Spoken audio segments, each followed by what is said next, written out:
လက်တလောမှာရလက်ဆိုးတွေနဲ့ရင်ဆိုင်နေရတဲ့ Manchester United အသင်းဟာ Manchester Derby ပွဲစဉ်မှာ3ဂိုးကိုမရှိနဲ့ဂိုးပြတ်ရှုံးနိမ့်ခဲ့ပြီးတဲ့နောက်နီးပြ Amorim ရဲ့ Premier League နိုင်ပွဲမှတ်တမ်းဟာ32ပွဲမှာ10ပွဲပဲရှိပါတော့တယ်။ဒါဟာကလပ်အသင်းရဲ့သမိုင်းတစ်လျှောက်အဆိုးရွားဆုံးစံချိန်တွေကတစ်ခုဖြစ်ပါတယ်။အခုလိုဆိုးရွားတဲ့ရလက်တွေဟာ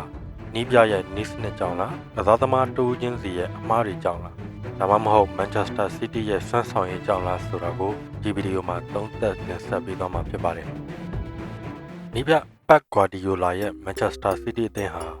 Manchester United ရဲ့ခံစစ်အားနည်းချက်တွေကိုကောင်းကောင်းအသုံးချသွားခဲ့ပါတယ်။ City အသင်းဟာဘယ်ဂျန်ကိုအဓိကထားပြီးတော့ United ရဲ့ခံစစ်တန်းကွင်းလယ်လူတွေနဲ့ဘေးတောင်ပံခံစစ်တွေကိုဖိအားပေးခဲ့ပါတယ်။ City ရဲ့ဘယ်နောက်ခံလူ O'Reilly ဟာဘေးစီးနဲ့ကတ်နေရာယူပြီးတော့ United ရဲ့ညာတောင်ပံအစွန်က Masraoui ကိုသူ့စီဆွဲခေါ်ဖို့စ조사ခဲ့တာကိုလည်းမြင်တွေ့ရပါတယ်။ပုံမှန်ဆိုရင် Masraoui ဟာ City ရဲ့ဘယ်တောင်ပံကစားသမားတိုကူကိုလူကတ်ကစားရမှာဖြစ်ပေမဲ့ O'Reilly ရဲ့အခုလိုဖိအားပေးတာတွေကိုကာကွယ်ဖို့ရွေးချယ်လိုက်တဲ့အခါမှာတော့တိုကူဟာအတွင်းထဲကိုရွှေ့ပြောင်းကစားပြီးတော့ကွင်းလယ်ထဲမှာ Rodri, Foden, Doku, Tierney ဆိုပြီးတော့ City ကွင်းလယ်လူ၄ယောက်ဟာ United ရဲ့ကွင်းလယ်လူ2ယောက်ကိုဝန်းရံဖိအားပေးနိုင်ခဲ့ပါတယ်။အခုလို၄ယောက်2ယောက်လွန်အားပိုတာတဲ့နီးဗျူဟာကိုဒီရာသီအစောပိုင်းမှာဖူဟန်အသင်းက Alex Iwobi ကိုဘယ်တောင်ပံကနေရွှေ့ပြီးတော့ United ကိုအသာစီးရအောင်လုပ်ခဲ့တဲ့နီးဗျူဟာနဲ့တူညီနေပါတယ်။အဲ့လိုအခြေအနေမျိုးမှာ United အသင်းရဲ့ pressing လုံးမှုဟာမနိုင်မနှင်းဖြစ်သွားခဲ့ပြီးတော့ညာချမ်းအစွန်ခံစစ်ကစားသမားယူရိုဟာအတွင်းဘက်ဝင်လာတဲ့ဒိုကူကိုဖိအားပေးဖို့တက်လာရပါမယ်။ဖိုဒန်ကပါအဲ့ဒီ area ထဲဝင်လာတဲ့အခါမှာတော့ယူရိုအတွက်ခက်ခဲတဲ့အခြေအနေဖြစ်သွားရပါတယ်။ Bruno Fernandes ကိုယ်တိုင်ကလည်းဒီပြဿနာကိုပွဲအပြီးမှာဝန်ခံခဲ့ပြီးတော့သူတို့အသင်းဟာပုံမပြင်းထန်တဲ့ဖိအားပေးမှုကိုလုပ်ဖို့လိုတယ်လို့ပြောခဲ့ပါတယ်။ ဖိုဒန်ဟာဖိအားမရှိဘဲနဲ့ဘောလုံးကိုလက်ခံရယူပြီးတော့တိုက်စစ်ဆင်နိုင်ခဲ့ပါတယ်။နီးပြအမိုရင်ရဲ့နီးဗျူဟာအရာဆိုရင် United အသင်းဟာ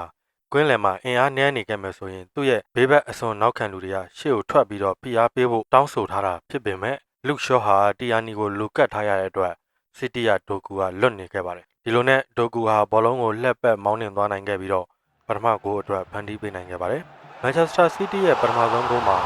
ဘရူနိုဖာနန်ဒက်ရဲ့ defensive awareness ခံစစ်ပိုင်းအားနည်းချက်ကိုထင်ရှားစွာမြင်တွေ့ခဲ့ရပါတယ်ဘရူနိုဟာ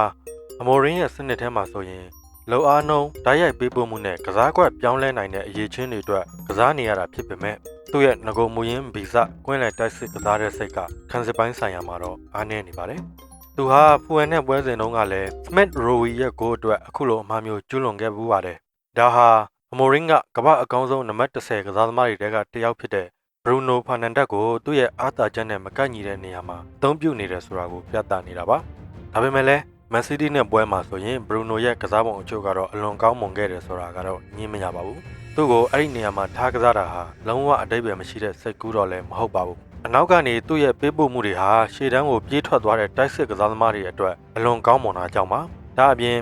ဘောလုံးထိန်းသိမ်းမှုနဲ့ကစားကွက်မြင်နိုင်စွမ်းနောက်တစ်ခါတက်တိရှိတဲ့သူ့ရဲ့ကစားပုံတွေကလည်းအလွန်ကောင်းမွန်ပါတယ်။ပြဿနာကတော့ဘောလုံးမရှိတဲ့အချိန်တွေမှာပါ။ဘရူနိုရဲ့ဘောလုံးညံရင်ညံသွေးနဲ့ဆိုရင်ကန်စစ်အခြေအနေတွေမှာပို့ပြီးတော့အာရုံစိုက်နိုင်တဲ့ပေမဲ့အခုတော့ဒါမျိုးဖြစ်မလာခဲ့ပါဘူး။ဒါကြောင့်ပဲဒီနေရာမှာပိုကောင်းအောင်ကစားနိုင်မဲ့ကစားသမားကိုနီးပြကရွေးချယ်အသုံးပြုတင်ပြီးတော့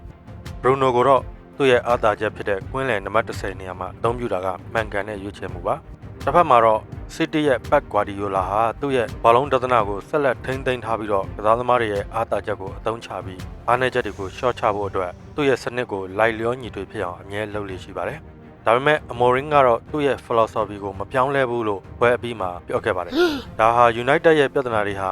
ကစားသမားရွေးချယ်မှုနဲ့နီးစနစ်နှစ်ခုစလုံးနဲ့ဆက်ဆက်နေတယ်ဆိုတာကိုပြသနေပါတယ်။နီးပြအမိုရင်အနေနဲ့သူ့ရဲ့ philosophy သူ့ရဲ့ကစားကွက်ကိုဆက်ပြီးတော့စုပ်ကိုင်ထားမယ်ဆိုရင်ကစားသမားတွေကိုမှန်ကန်တဲ့နေရာမှာအသုံးချဖို့လိုအပ်နေပါပြီ။ဒီလိုမှမဟုတ်ရင်တော့ Bruno Fernandes ကိုကွင်းလယ်ခံစစ်တာဝန်ပေးနေတဲ့၍ United အသင်းဟာအခုလိုမျိုးအမှားမျိုးတွေထပ်ခါကြုံတွေ့နေရအောင်မှာဖြစ်ပါတယ်။နီးပြအမိုရင်ဟာသူ့ရဲ့ယာရုကိုဘယ်လောက်ကြာဆက်ထိန်းထားနိုင်မလဲဆိုတာကတော့ဆက်လက်စောင့်ကြည့်ရမှာပဲဖြစ်ပါတယ်။